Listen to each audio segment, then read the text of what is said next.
हरिद्वार मां गंगा का द्वार और करोड़ों हिंदुओं की आस्था का सबसे बड़ा केंद्र। हर साल सावन के महीने में यह पवित्र नगरी शिव भक्तों के नारों और केसरिया रंग में रंग जाती है। इस साल भी कुछ ऐसा ही नज़ारा देखने को मिला। 12 दिन तक चले कांवड़ मेले में करीब 4.25 करोड़ के आसपास शिव भक्तों ने गंगा जल उठाया और अपने गंतव्य की ओर वो आगे बढ़ गए। लेकिन जब यह केसरिया सैलाब अपने घरों की ओर लौटा तो पीछे क्या छोड़ गया वो सुनिए। एक ऐसा निशान जिसने प्रशासन और शहरवासियों की नींद को उड़ा कर रख दिया। 100, 200 या फिर 1000 नहीं बल्कि पूरे 7000 मीट्रिक टन कचरा।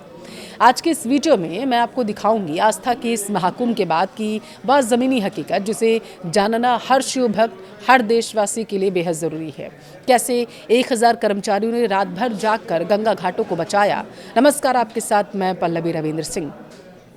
12 दिनों का मेला था, 7000 मीट्रिक टन कचरा मिला। जरा सोचिए यह आंकड़ा कितना ज़्यादा विशाल है। नगर निगम के आंकड़ों के अनुसार इस 7000 टन में से तकरीबन 3500 मीट्रिक टन कचरा सिर्फ गंगा घाटों और उसके आसपास के इलाकों से मिला है। सबसे बड़ा सवाल तो ये है कि इस कचरे में था आखिर क्या।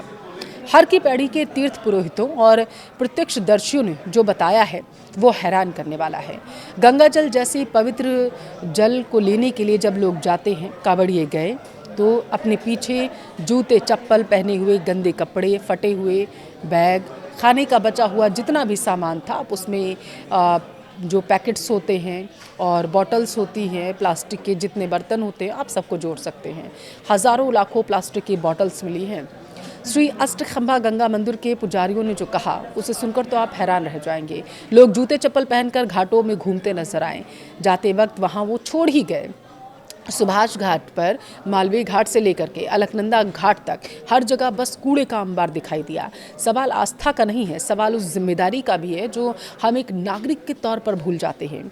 जैसे ही वहाँ पर कांवड़ियों का जमावड़ा कम हुआ, हरिद्वार प्रशासन के सामने सबसे बड़ी चुनौती थी शहर और आसपास के घाटों को वापस उनकी मूल स्वरूप में लाना। करोड़ों लोगों की भीड़ के बीच नियमित सफाई लगभग नामुमकिन हो गई थी। जगह जगह कूड़े के पहाड़ बनने लगे थे। प्रशासन का एक ही लक्ष्य था इस दौरान कि अगले दिन सुबह होने वाली गंगा आरती से पहले हर की पैड़ी को पूरी तरीके से साफ कर दिया जाए। और यहीं से शुरू हुआ एक महा सफाई अभियान। मेला खत्म होने की रात ही निगम के तकरीबन 1000 सफाई कर्मचारियों ने मोर्चा संभाला और तैनात हो गए। नगर आयुक्त नंदन कुमार के नेतृत्व में इन 1000 वीरों ने रात भर बिना थके काम किया। इनके साथ गंगा सभा के कर्मचारी और पदाधिकारी भी कंधे से कंधा मिलाकर खड़े थे और उनकी मेहनत रंग लाई। अगली सुबह जब सूरज की पहली किरण हर की पैड़ी पर पड़ी और गंगा आरती की तैयारियां शुरू हुई तो 95% घाट पूरी तरीके से साफ हो चुका था। यह इन कर्मचारियों के अथक प्रयास का नतीजा था जिन्होंने इतनी बड़ी संख्या में जो कांवड़िए पहुंची और उसके बाद जो तस्वीरें वहां पर जो शिव भक्त पहुंचे थे उसके बाद जो वहां पर नतीजा हुआ था, जो कचरा इकट्ठा हुआ, जो अवस्था फैली थी उसे एक रात में सही कर दिया गया। मां गंगा का आंगन फिर से दमक रहा था। लेकिन कहानी सिर्फ देखिए हर की पैड़ी पर खत्म नहीं हुई। डाक कांवड़ के दौरान हरिद्वार की सकरी गलियों और सड़कों पर जो भयंकर जाम लगा उसके कारण वहां कचरे के ढेर लग गए। कांवड़ मेला समाप्त होने के दूसरे दिन प्रशासन ने एक नया और व्यापक अभियान छेड़ा।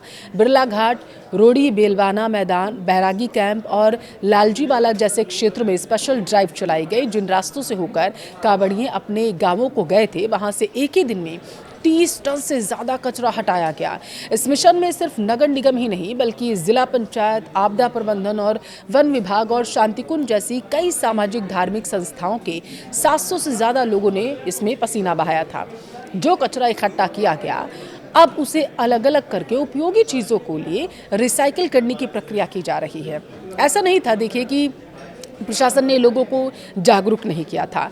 मेले से पहले ही श्रद्धालुओं से स्वच्छता बनाए रखने और सिंगल यूज प्लास्टिक का इस्तेमाल ना करने की अपील की गई थी। लेकिन ज़मीनी हकीकत यह रही कि अपील का कोई खास असर हमें धरातल पर देखने को नहीं मिला।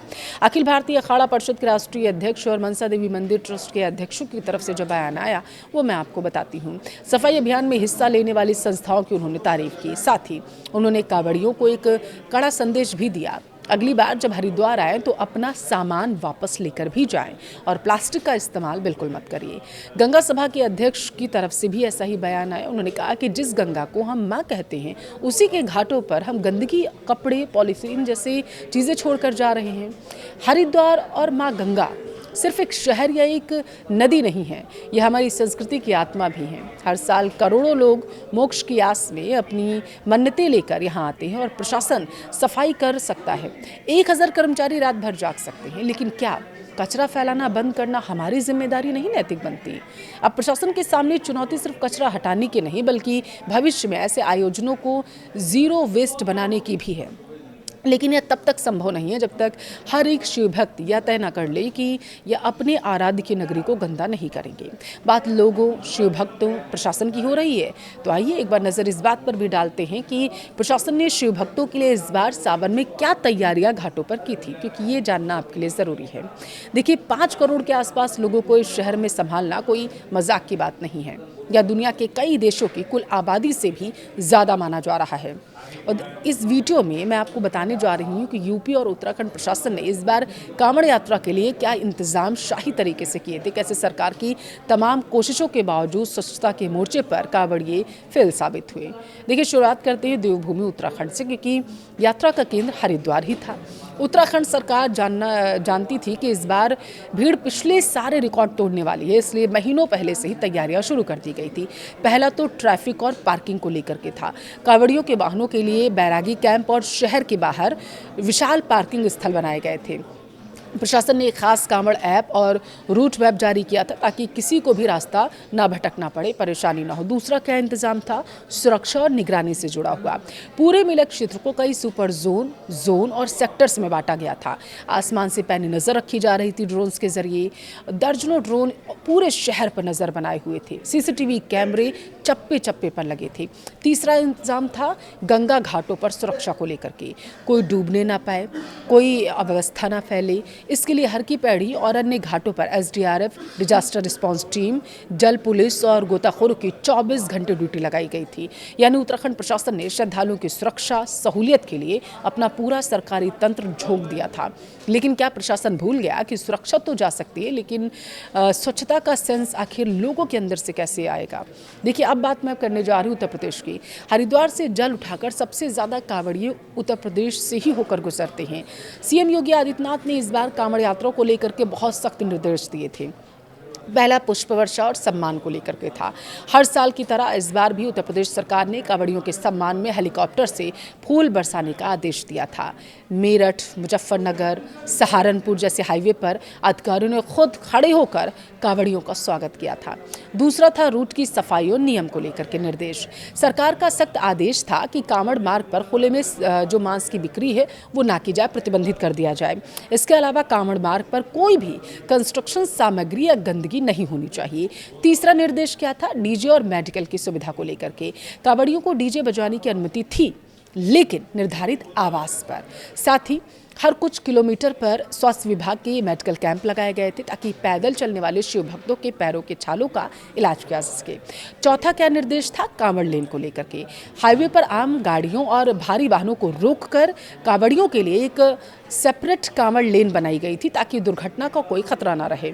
सरकार ने अपनी तरफ से कांवड़ियों को वीआईपी ट्रीटमेंट दिया, लेकिन रिटर्न गिफ्ट में क्या मिला? 7000 टन कचरा और अस्त व्यस्त सड़कें। जरा सोचिए, उत्तर प्रदेश और उत्तराखंड पुलिस के लाखों जवान 15 दिनों तक अपनी छुट्टियां रद्द करके सड़क पर थे आपकी सुरक्षा के लिए। सफाई कर्मचारियों ने कांवड़ रूट को चमकाने के लिए दिन रात एक कर दिया। सरकारों ने करोड़ों रुपए पानी की तरह बहाए ताकि किसी शिव भक्त को कंकड़ तक न लगे। लेकिन जब यही शिव भक्त लौट कर गए तो उन्होंने क्या किया? हरिद्वार के घाटों से लेकर यूपी के हाईवे तक हर जगह खाने की जूठी प्लेटें, फटे कपड़े, प्लास्टिक की बॉटल्स, चप्पलें छोड़ दी गई। प्रशासन ने कूड़ेदान भी रखवाए थे और लगातार अपील भी की जा रही थी, गंगा में सड़कों पर प्लास्टिक मत फेंकिए। लेकिन आस्था के नाम पर नियमों की धज्जियां उड़ाई गई। 1000 सफाई कर्मचारियों को रात के अंधेरे में हरिद्वार के घाटों को साफ करने के लिए पसीना बहाना पड़ा। यह 7000 टन कचरा सिर्फ प्रशासन के लिए सिरदर्द नहीं था, बल्कि हमारे समाज के लिए भी एक आईना है। सरकारें हेलीकॉप्टर से फूल तो बरसा सकती हैं, सड़कों पर पुलिस खड़ी कर सकती हैं, लेकिन वो लोगों के हाथ से कूड़ा नीचे फेंकने की आदत को आखिर कैसे रोक सकती हैं? क्या वक्त आ चुका है? आप मुझे बताइए कि कांवड़ यात्रा में ग्रीन कांवड़ के कड़े नियम लागू किए जाए। क्या सिंगल यूज प्लास्टिक ले जाने पर जुर्माना लगना चाहिए? सरकारों ने तो देखिए अपना काम बखूबी कर दिया है, लेकिन एक श्रद्धालु के रूप में हम कब जागेंगे? आपकी इस पर राय क्या है? मुझे कमेंट में ज़रूर बताएं।